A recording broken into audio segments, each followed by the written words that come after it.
Welcome to Rose Red Studios, where we talk about all things storytelling.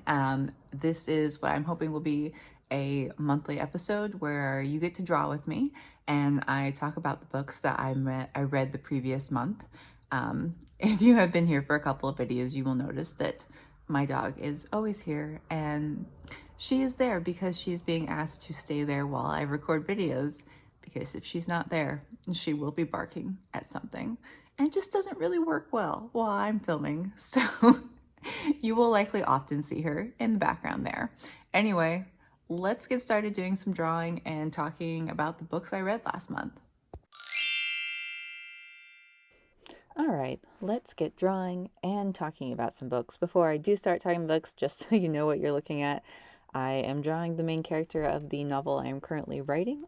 I'm in that phase of trying to let the first draft rest before I start editing, and I decided I kind of missed my characters already, so I take a shot at drawing the main character. Sounded like fun. So I read 5 books last month. I read Naked in Death by J.D. Robb, The Pelican Wreath by John Grisham, Call Me God. We're going to get into why there's no author to that book. And The Truly Successful Author, or Writer, Truly Successful Writer by Maria Secoy, and The Three Musketeers by Alexander Dumas. I am going to start with where I started in the month with Naked in Death by J.D. Robb. I'm sure most of you know, but just in case you don't, J.D. Robb is a pen name for Nora Roberts. She tends to write just straight romance under Nora Roberts and then does kind of her crime romance under J.D. Robb. I was pretty excited to start that one because I love crime stories. I love romance stories. I wanted those 90s vibes. The 90s nostalgia was hitting me hard this month. So I gave Naked in Death, which is the first book in the In Death series. It takes place in I think 2065 or something like that. And it's the story of Eve Dallas, who's this New York City police officer who is investigating the death of a high-class prostitute in New York City. It's kind of a near future type of science fiction in that most things are the same as we know them, but then there are other things that are, different enough from our world that it is a different time era. But it's not like a startling, science-y future where people are you're not living on Mars. You're in a recognizable New York. There were a lot of things that I did like about this book. I did like the mystery. It's kind of more of a crime procedural than a more like whodunit. I mean, you definitely don't know who does it till the very end, but it is very much like a crime procedural. There are investigations of the crime scenes and forensics and all that sort of thing. And I actually thought that was the best part of the book. The mystery itself, the investigation, really, really liked it, and I honestly wish that that's where it had left it. Because, okay, I am a romance reader, and so when two genres mix together with romance, we get mystery and romance together, I am usually totally down for that. That is my shtick. But it's hard to express how much I dislike the main male character who becomes Eve Dallas's love interest. The character only has one name to start with. Who only has one name? Okay, the character's name is Rourke, and he is the biggest red flag of a man I have ever met. He breaks into her apartment so many times, even though she keeps telling him she doesn't like it. It's this sexy thing he does to just break into her apartment whenever she's not there and wait for her to come home. Okay, that's just weird and gross. I don't like it. Boundaries, my friend, boundaries. But he also is just a really weird, creepy person. His hobby is collecting weapons, and then he's got this simulator in his basement so that he can pretend to be shooting people. It's not a target. He has this computer program this is very uncomfortable, make up a picture of a typical 20th century thug, and then he pretends to shoot these people, and it's described as this machine, or this computer program, manipulates so you can see, actual gore coming off of the person that you're shooting. So, this is what this guy does for a hobby. And I just feel if this is the guy you're dating and you find out what he's doing, run. What normal person wants to experience killing people, all the time for fun? And then on top of that, the breaking in. And then he's also like really like forces himself on her so many times.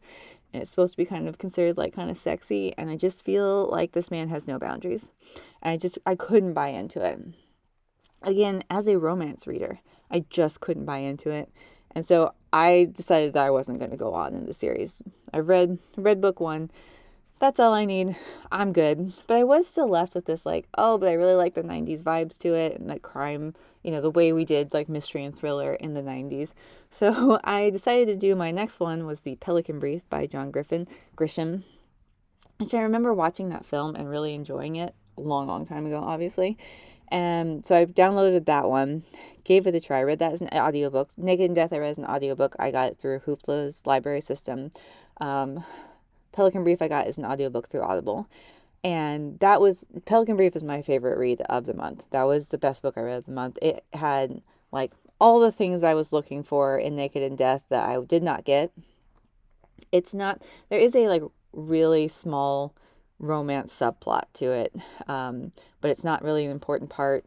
The movie actually takes the romance subplot out, and it doesn't affect the story at all, and I agree with that choice. Like it can or it cannot be there. It's not necessary. The story is, if I know this is a really famous story, but in case you don't know, story is 2 Supreme Court justices are assassinated on the same night, which obviously throws the world into an uproar.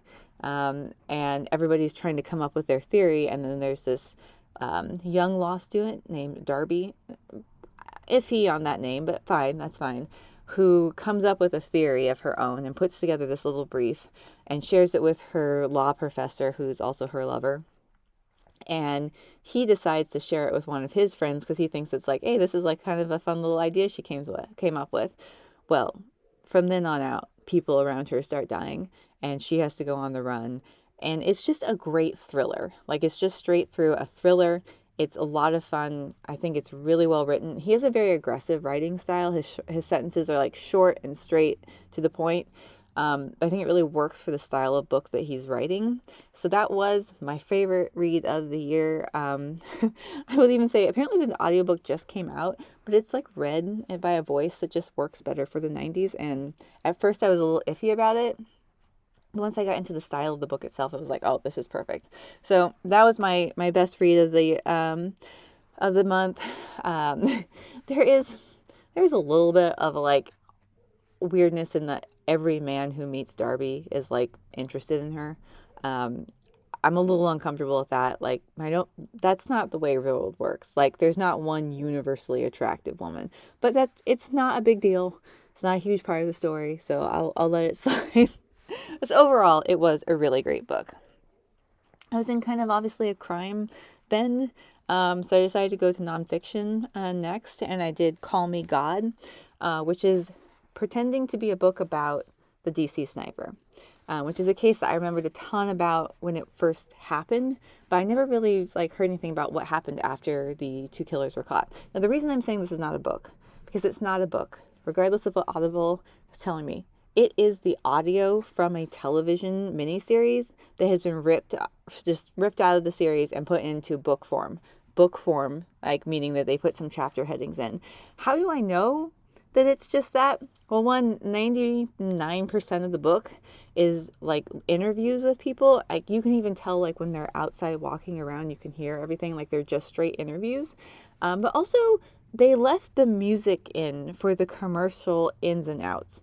Like, you can tell exactly when the commercial breaks were, and it's kind of cheesy. I do find that to be distracting and annoying. The book, again, in air quotes, did some things well. Like, I do feel like it did a really good job of addressing the victims of the story and kind of expressing what they went through so that it's not sensationalized on a level where it's just this great crime story that we're all following. Like, it really put an emphasis on understanding the victims and what they lost and their families and stuff like that. And I feel like that's really important. That is something that we often lose when we are discussing crime cases or true crime. So I did think that was really good.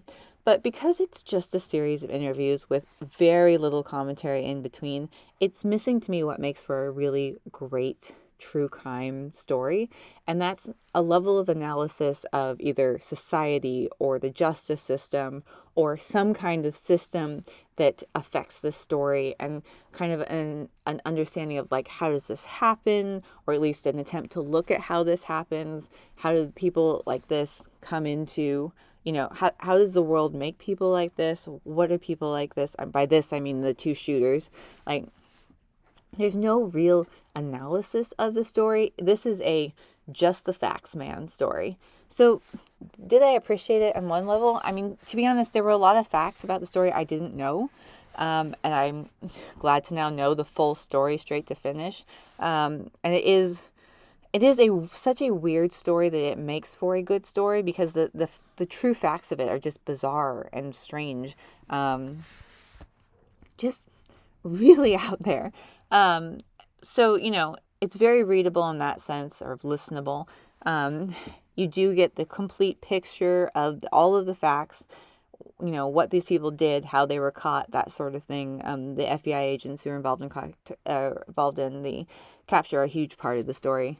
And so on that level, I did think it was really good. I just think it was missing what makes a truly good true crime story. Like, in essence, a journalistic view, looking at this as more than just a surface story. So to me, it was really great in one sense. In another sense, it really fell down, and I was like kind of disappointed. Also, they needed to take out the commercial in and outs. Like, come on. That's just so lazy. I mean, and we're not talking about like, oh, that music is when chapter headings start. They'll just be in the middle of a chapter. You'll get the flourish of music to start commercials, flourish of music to stop commercials. And that's just like randomly will happen at least like twice inside of a chapter. They could have at least lined it up with the chapter headings to make it seem a little less obvious. So, I don't know. I'm kind of iffy on Call Me God. But if you just want to know the facts of the story, you want to know what happened start to finish, who these people are, where they came from, how they were caught, Call Me God is a fairly good summation of the entire story. I did read one book on writing this month. That was called The Truly Successful Writer by Maria Secoy. I kind of went into a writing slump in November. I just kind of got really burnt out, but I so often get burnt out and then I don't go back and I don't finish the book. And I didn't want to do that this time. I wanted to truly finish the book and get into a writing pattern that I can actually start finishing novels, right? And an ad for this book came up, and it was $9 for, you got the ebook and the audiobook. And I thought, you know what, I need to start looking at something to help me get back on track and stay on track. And this is $9. I can take a chance on this, And also it was shorter. I know people will tell me they're famous books like Stephen King's on writing and stuff like that are always recommended, but those just it's just too much, And also, I wasn't really looking for a book that taught me how to write, but rather a book that teaches me how to develop a process for writing, right? For getting over those slumps, for pushing through to the end of the novel. And that's specifically what this book was advertising. And I'm very conflicted because this book did honestly really help me get back on track. Since reading this book, I have actually finished my manuscript. It really helped me get back on track. It did really have some great points of view. It asked you to assess some very specific things about your writing style or your writing process and address it. And I did realize through this book that I have a lot of bad habits around writing. And so on a certain level, it was a really good book, and I really felt it was helpful. And it inspired me to go and make the writing planner that I showed in one of my previous videos. So honestly, could be a really good book. But the biggest problem for me is Maria Secoy apparently also has a course that you can buy on writing and a course that you can buy on publishing.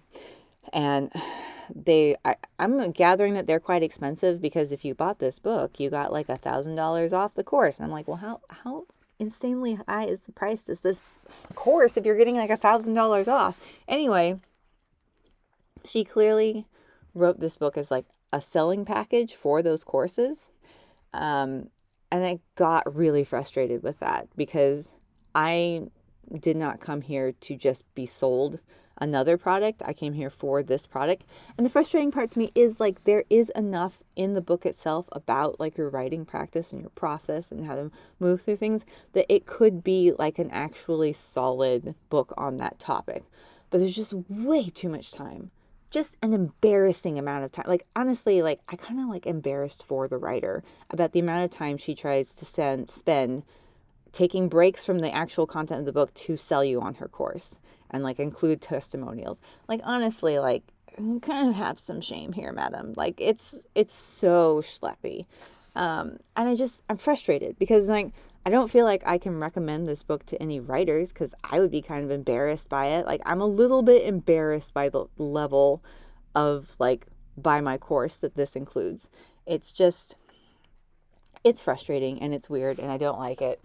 But then the book is fine. Like when she finally got over this whole thing about buy my course, it was actually just fine. And it was, I don't know, frustrated. I'm frustrated with this.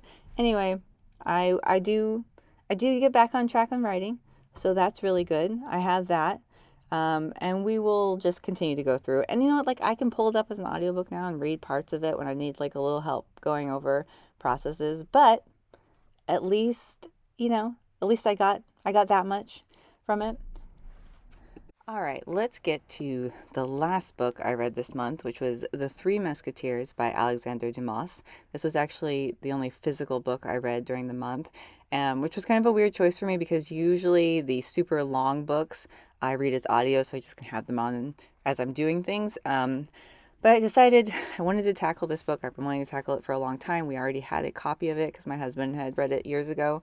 And I kind of just plowed through it. Like I was like committed. I spent a lot of time reading because I knew it was kind of the kind of book where I liked it enough that I wanted to continue, but also I knew that if I didn't just like really commit to finishing it, I wasn't going to do it. So I'm going to say like December was probably my month of having mixed feelings about what I was reading. And I have like huge mixed feelings about The Three Musketeers. So just to start with, it's a story of a young man named D'Artagnan who goes to Paris in search of his fame and fortune. He wants to join the Musketeers, which is like the king's personal guards, or kind of their personal army, and immediately falls into the company of like the three most kind of charismatic Musketeers. So their names are Athos, Porthos, and Aramis. Is I think a good thing to know with this that the book was written in the mid 1800s and is actually historic fiction. So the events are taking place in the 1600s. And a lot of the characters that Dumas is using, Anne of Austria, the Duke of Buckingham, obviously the King of France, Monsieur de Chevalier, like these are all real people. And he is kind of tying his characters into real life events, which I thought was pretty cool. It was cool to go back after I finished the book and kind of read up on some of these characters and see where, he had played with the history and where he, made some changes. For the first 500, so this is a 700-page book, at least my copy is. For the first 500, it is a comedy. And of course, D'Artagnan immediately gets caught up in these like palace intrigues and all of these crazy events, and the Musketeers kind of follow him along as he stumbles through these things. And at times, it actually is quite funny and really enjoyable. I would say it's definitely of the time era where you're being paid by the word. So it's too long. Like, I'm just going to outright say it. Like, there are definitely times where I'm just like, this is too long. The last 200 pages become kind of this like thriller tragedy. And the Musketeers actually don't show up that much. D'Artagnan doesn't show up that much either in that whole segment. And I will say, I think that actually is the best part of the book. So kind of odd there. But I did, like, when I hit the last 200 pages, like, I just flew through that. And there are parts in the whole, like, comedy section where you have some intrigue and you have spies, and so those go really fast. You'll just kind of, like, also stumble along through some vignettes that didn't need to be there, but probably made Dumas a little extra money. The main issue I have with this book is it has a subplot that is horrifically misogynistic, up to and including justifying violence towards women. The character of Athos is kind of, he's like this nobleman. We are supposed to look up to him. He has his flaws and you're totally aware of his flaws, but he's also like, it's repeatedly stated that he's like a father figure to D'Artagnan, and he's kind of the best amongst the Musketeers. It is also outright on page that at some point in his history, he married this like underage girl. I think she's like 16 when he marries her. And he finds out after he marries her that she is not the like noble lady that he thought she was. She's in fact like a common thief. And he feels completely justified in finding out in the moment that he did, ripping her dress off and hanging her to death on that dress. And he this in a way destroys his life, but it's kind of treated as like this tragedy that it destroyed his life, not that like he did a horrible thing. Like there's just, the book really wants you to see Athos as like, yes, this flawed hero, but he's still the hero. And I just couldn't just excuse that, it's so horrible. And the book is so nonchalant about it. And yes, spoilers, you find out that his wife survived and she goes on to be like the villain of the book. And I'm kind of like, I understand why she's villainous. Like, look at what you did to her when she was like 16. And there's a ton of justification for this. Like, oh, she's basically like born bad. And I'm like, you tried to murder a 16-year-old girl. Like, there's a lot of attempting to justify this behavior and this action and vilify her, and it's just unpleasant. So yeah, I have feelings about this book. I thought a lot of it was fun, some of it was too long, the intrigue was interesting, and got caught up in the spy stuff. The kind of tragic elements I thought were actually really good, which I'm not usually into tragedies, but I thought they were actually really good. I just can't ultimately get past the idea that one of the good guys tried to kill his 16-year-old wife, and that was a tragedy on him, not on her. So yeah, December, a month of mixed feelings towards books, but hey, the Pelican brief was really good. Anyway, thank you for joining me this month with my draw and book review section. I hope to do this monthly, to come back here and do some more drawing and talk about books I've read. I do try to read 4 to 5 books a month, depending on how long they are. So yeah, I hope that you will come back. You can subscribe, and we'll get a notification the next time we're here. Have a great rest of your day.